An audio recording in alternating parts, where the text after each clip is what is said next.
Ok, ahora vamos a ver un poco, les voy a comentar muy rápidamente sobre el tema del discurso en Foucault, según lo que vemos en la lectura del capítulo segundo, la parte tercera, corresponde al capítulo, al subcapítulo, la descripción de los enunciados.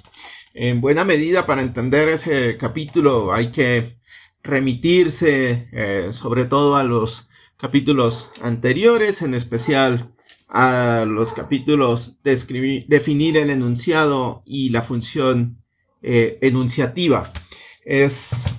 Digamos que estos términos son un poco complicados. Foucault se caracteriza por no dar una definición pragmática y tiene un método argumentativo muy particular que corresponde a partir de la negación, de considerar, argumentar más bien diciendo que no es algo y de esa manera definirlo, ¿no? Entonces la arqueología, por ejemplo, no la define a partir de decir esto es la arqueología, sino más de que no es la arqueología, ¿no? La arqueología no es un método, la arqueología no es una estructura, no es un análisis estructuralista, la arqueología no es una metafísica y ¿no? Él empieza a definir algo a partir de la negación, de una forma negativa, digámoslo así, ¿no? Es una manera interesante de hacerlo, ¿no? El discurso lo hace de la misma manera. Él trata, en principio, de definir qué es el discurso a partir de su negación y, en primer lugar, trata de, básicamente, de decir que no es un enunciado, que no es la enunciación, ¿no? Eso es algo que él está tratando de construir y de esa manera tratar de definir al discurso. Muy bien. Antes de empezar a decir qué es el discurso en Foucault, vamos a hacer algo como lo que él hace, y es básicamente tratar de entender un poco, muy someramente, muy por encima, qué es el discurso en la lingüística. Algunos de ustedes probablemente provienen del área de las letras, del área de la lingüística, del área del análisis del discurso. Por lo tanto, no voy a dar una cátedra, ni mucho menos, especialmente porque yo no soy lingüista y a mí no me gusta involucrarme en campos donde no tengo experticia, ¿no? En ese sentido es una de las ventajas de un espacio virtual como este, es que efectivamente en uno de los foros de debate que tenemos para esta semana sería muy interesante que establecieran algunas de sus concepciones sobre lo que es el discurso. Específicamente si tienen alguna noción previa o alguna formación que les condicione o que les dictamine cuál es la concepción que tienen que tener sobre el discurso. Entonces, el discurso en lingüística se puede entender de manera muy amplia, de manera muy general, como un acto comunicativo, ¿no? Se puede entender como este acto comunicativo donde intervienen formas lingüísticas, ¿cierto? Descripción léxica, gramaticales, fonética, es decir, aspectos integrales al discurso en sí mismo, al texto en sí mismo, a la expresión en sí misma, al análisis muy interno de lo que es el discurso, de su estructura, de su forma pragmática de hacer el discurso, de su forma, más bien de su formalidad, perdón, más que en su forma pragmática, de su formalidad, ¿no? Tratando de entender cómo se relacionan los diferentes componentes del discurso, los enunciados, los nombres, los verbos, demás, ¿no? Y en ese sentido, tratando de hacer esa descripción léxica, gramatical, se puede encontrar de alguna manera el sentido de un discurso, ¿cierto? Por otro lado, y algo muy relevante a partir justamente de la segunda mitad del siglo XX, es que se empieza a integrar un aspecto importantísimo que es el contexto.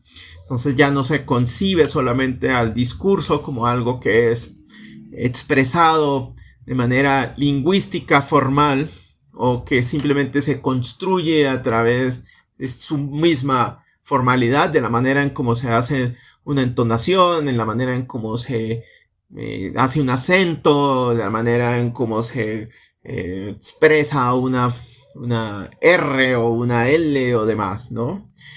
O cómo se escribe ciertas cosas, o cuál es tu léxico solamente. Sino que se establece que en este acto comunicativo, que es el discurso, depende o está relacionado fuertemente con algo que es el contexto. Y ese contexto puede ser el contexto lingüístico, puede ser el contexto cultural, puede ser el contexto social, puede ser el contexto político, económico y demás. Es, como dice la diapositiva, la situación en la que se produce un enunciado. Si yo digo una frase de alguna manera, depende también de mi contexto, y la ilocución, el sentido de lo que estoy diciendo, depende en buena medida de la reacción que se tiene frente a lo que estoy diciendo depende en buena medida de justamente de este contexto, ¿cierto? Hay formas discursivas, por eso es este sentido de que las formas discursivas de otra época podían ser más o menos ofensivas, podían ser más o menos curiosas, dependiendo justamente del contexto, ¿cierto? Y por otro lado tenemos los elementos paralingüísticos, que también desde muy desde la década, pero sobre todo desde la primera mitad del siglo XX, empiezan a conformar parte fundamental de este entendimiento del discurso. Es justamente como estos elementos paralingüísticos, extralingüísticos, kinésicos, ¿no? Esta forma en cómo nos movemos mientras expresamos el discurso, proxémicos, es decir, cómo el espacio, cómo la ubicación espacial es fundamental también para el entendimiento del discurso, y cronémicos, el tiempo que está relacionado con el mismo discurso. Es decir, en esta tríada, en este triángulo discursivo, se podría entender muy bien el discurso. Y de ejemplo, solamente un ejemplo, porque es algo que conozco medianamente, es Steven van Dijk, ¿no? Y su teoría del discurso relacionada con el contexto y su fijación con el contexto específicamente, entendiendo este contexto como un modelo mental cognitivo, es decir, la experiencia individual, la memorística individual, el aprendizaje individual y social, las representaciones socioculturales, y el contexto es básicamente como esta posibilidad que nos genera el mundo para poder expresar un discurso. El discurso no viene en el vacío, el discurso está relacionado con nuestra realidad contextual, y por eso nuestro discurso es de cierta manera algo determinado por esta contextualidad, ¿no? Ahora bien, volvámonos entonces hacia Foucault. Esa es una concepción contemporánea. La anterior fue una concepción contemporánea del discurso. Ahora vámonos un poco hacia atrás, hacia esta concepción de Foucault, y empecemos con la idea del enunciado. Una cosa importante de tener en cuenta en Foucault es que estos enunciados, si bien un enunciado tiene un componente lingüístico importante, es decir, se sigue correspondiendo con una oración que tiene un sentido, y una oración que tiene un acto, es un acto del habla también, es un acto por lo tanto locutivo y locutivo, ¿no? Genera una reacción, tiene una intención. Pero en ese sentido lo que le interesa a Foucault no es solamente esta cuestión lingüística o este acto ilocutivo por sí mismo, sino lo que le interesa del enunciado es precisamente que es algo que demuestra o algo que está construido en las condiciones de posibilidad de existencia de su formulación. Es decir, la posibilidad de ser enunciado depende completamente de su posibilidad de existencia, es decir, que yo puedo, hay un ejemplo que es muy famoso, que es el que él dice, ¿no? La montaña de oro está en California. En ese sentido, la condición de posibilidad de existencia no está relacionada con que la montaña de oro exista como tal. No importa que ese enunciado sea verdadero o falso, eso es irrelevante en este campo, en esta idea Foucaultiana del enunciado. Lo que importa es justamente que esa idea está embebida dentro de un campo de coexistencia, es decir, siempre tiene contexto. Toda enunciado finalmente está relacionado con otros enunciados y no está relacionado con aspectos meramente gramáticos ni lógicos. Está relacionado específicamente con esa posibilidad que tenemos de decir que algo existe, ¿no?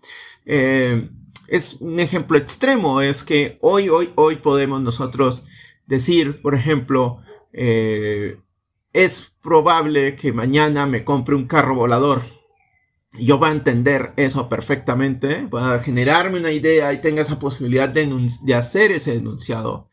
Pero hay otros momentos en los que ese enunciado sería imposible. De la misma manera, y para irnos por otro lado hacia lo social, frases que tienen una condición de existencia hoy, que tienen una relación de prestigio y de una objetividad absoluta, ¿no? Que tendrían hoy, no lo tuvieron anteriormente, y no quiero hablar aquí, no quiero expresar términos obsoletos, pero básicamente estamos hablando de frases que hoy son consideradas racistas, concepciones que hoy son consideradas machistas, concepciones que hoy son consideradas parte de un contexto que no acepta estas frases y en cambio considera otras totalmente aceptables que en otro momento no lo hubiesen sido, ¿no?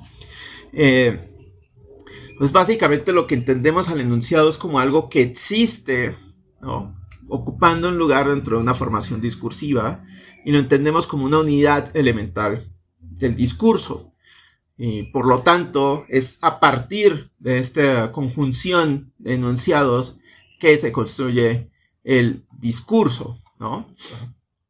Por eso el término del discurso solamente lo podemos entender después de que entendemos que es un enunciado, porque básicamente el enunciado tiene un principio funcional, ¿no? El enunciado tiene un principio funcional y es justamente tomar todos estos elementos complejos tanto del contexto como de la vida, como de los poder, como de la verdad, como de la lingüística, y a través de ellos ejerce una función, es decir, ejerce un papel dentro de un discurso, ¿no? Y el discurso en Foucault es supremamente interesante porque básicamente lo que él está diciendo es que el discurso es básicamente el conjunto de los enunciados que dependen del mismo sistema de formación. Básicamente, el mismo sistema de formación discursiva. Básicamente, tú tienes un lenguaje, unos términos, unas formas de decir las cosas que están relacionados con un sistema de formación discursiva. El lenguaje que yo estoy utilizando aquí, el lenguaje que ustedes utilizan en sus disciplinas, depende en buena medida de este sistema de formación discursiva. Este sistema de formación discursiva es lo que dice Foucault, es lo que él puede explicar cuando analiza el discurso clínico, el discurso de la economía, de la ciencia, historia natural, de la psiquiatría, de la violencia, de la guerra, del sexo, de lo que ustedes quieran, ¿no? Es un sistema de formación discursiva que de una u otra manera comprende una forma de hablar y de decir las cosas, que se puede llevar hasta el extremo de la conciencia cuando medimos completamente la manera en la que expresamos nuestras palabras de una manera muy similar a como lo plantea él en su libro de la historia de la sexualidad, cómo se medían las palabras en cada expresión, ¿no? Esta manera de medir las palabras es fundamental porque es una manera consciente de entender cómo nos expresamos y cómo estamos constreñidos por un sistema de formación discursiva, ¿no? Y por otro lado, se puede entender también el discurso como que está constituido por un número limitado de enunciados. Esto es muy interesante. Es un número limitado de enunciados para los cuales se puede definir un conjunto de condiciones de existencia. básicamente dependiendo del tiempo, del espacio, del contexto, del momento, de las restricciones que tenemos, hay un número limitado de enunciados que podemos hacer. A pesar de que tener un número muy inconmensurable de posibilidades lingüísticas, las posibilidades discursivas están restringidas por este número limitado de enunciados. Es como un pool de enunciados, no de palabras, sino de enunciados, frases, términos, ideas, concepciones, que de una u otra manera existen en nuestra cotidianidad, en nuestro universo, de lo que nombramos, de lo que decimos, de cómo nos relacionamos. Y en este pool, básicamente lo que hacemos nosotros es tomar estos enunciados y hacerlos realidad, ponerlos en existencia, ¿no? Los ponemos a existir, y cuando los ponemos a existir, de una u otra manera estamos ejerciendo el discurso, ¿no? Es una idea supremamente interesante.